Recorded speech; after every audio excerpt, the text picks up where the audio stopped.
Hey, hey, hey. I hope you all are having a blessed night or a blessed day wherever you may be today. God had me to come on because he needs us to begin to come to an understanding that he is our defense. Things could be much worse than what they are.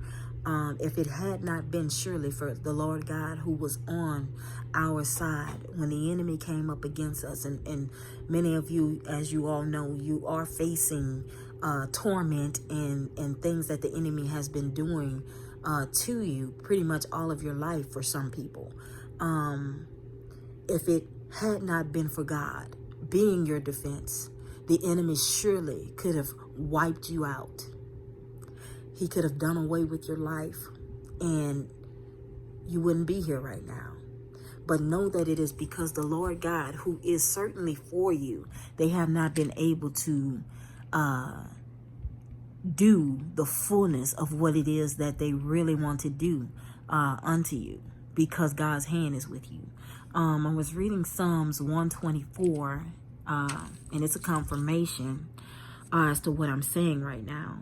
And it says, starting at verse 2, it says, if it had not been the Lord who was on our side when man rose up against us, then they would have swallowed us alive. When their wrath was kindled against us, then the waters would have overwhelmed us. The stream would have gone over our soul. Then the swollen waters would have gone over our soul. Blessed be the Lord, who has not given us as prey to their teeth. Our soul has escaped as a bird from the snare of the followers. The snare is broken, and when we have escaped, this is letting you know that God is surely going to bring you out from this. And when he does, you will not end up in this again. You know, there's a verse that comes to mind where it says that God, you know, when he pulls you out of what he has allowed you to go through, basically what it was saying is that he will, if anything came up against you again, it would not be by his hand. You know, so when God brings you out, you know, you will not face these troubles again that you are. And these people will have to come back to you and ask for forgiveness at the end of the day. For you surely hold the prayer. You surely will hold what they need to get out of their trouble. And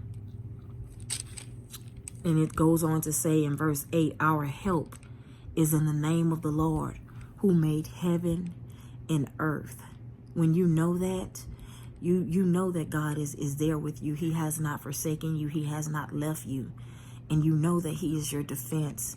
You know, I faced a situation, even with my own family members, you know, one person in particular, I know, you know, it's like she would hate that no matter what she did to me, it did not take away my smile. And it did not, you know, blemish who God said I was. You know, I walked in it and I strongly believed in that. And this would make this person so angry. And I remember one day she got in my face and she balled up her fists. And she just, I know she wanted to hit me. And then what made it so bad, the glory of the Lord was shining on me so hard. And I could just feel his love surrounding me. She's angry with her fist balled up. And I'm standing there smiling, just like this. Not saying, you know, I'm better than you. Not saying if you hit me, I'm going to knock you out. But just sitting there smiling with just such a peace and just knowing that God is surely my defense. And before I knew it, she put down her hand and she walked away, mumbling under her breath. Mumbling under her breath. Mumbling under her breath. And I know still today that it bothers some people, that regardless what I face and what I go through, I know who's with me. The Lord is surely our defense, you all. No weapon formed can prosper, will prosper. And for those people who do go in that extra measure to put forth their hands and to touch you, they have to answer for that before they leave this earth. God does not sleep. He sees and he knows the things that you're going through. I guarantee you he's not sleep to it. You know, I've told this testimony before. When I was about 4 or 5 years old, I was molested. And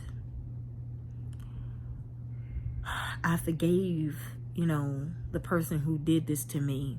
And God had me there when I was about 16 years old, 17 perhaps. You know, I watched him. You know, it started off as prostate cancer. And so he was nursed back to health from that. And when it doubled back again, it was bone cancer, brain cancer, and lung cancer. And I tell you all, knowing the type of man that he was in his attitude, in his anger, I'm telling you all, God is real. That's when I first realized that God really did exist. Watching this man give his life to God and turn from his ways. And I know it was nobody but God that still had me to have a heart of love and a heart of forgiveness for this person. You know, and when I did finally open up and begin to speak to people about it, they asked, well, why when he got on his deathbed did he not, you know, say what he had done? And I said, it's because he had already repented and asked God for forgiveness, and he knew that I had surely forgiven him. So what more did he have to explain to man when he had already, you know, taken it before the Creator who saw it to begin with? This man's whole life transformed, you know, and this is when I knew that the power of God was really real and it really works amongst us. And this man died with such a great peace. And if God could forgive, who are we not to walk in forgiveness within our hearts? You know, and I still take this with me every day of my life because it teaches me how to treat others. You know, it doesn't matter how a person starts out.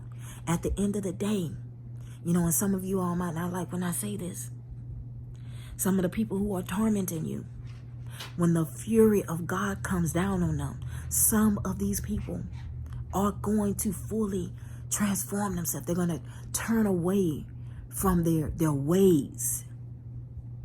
They're going to come to you and ask for forgiveness and really mean it. And God might take some of these people in under his wing and begin to send them out to do what many of us are scared to do. Because the boldness is already in them. They just need to wake up and begin to allow God to use it for his purpose and for his will. I'm going to stop right there. Maybe did you have something you want to say? Okay. Y'all have a good night. See you all next time.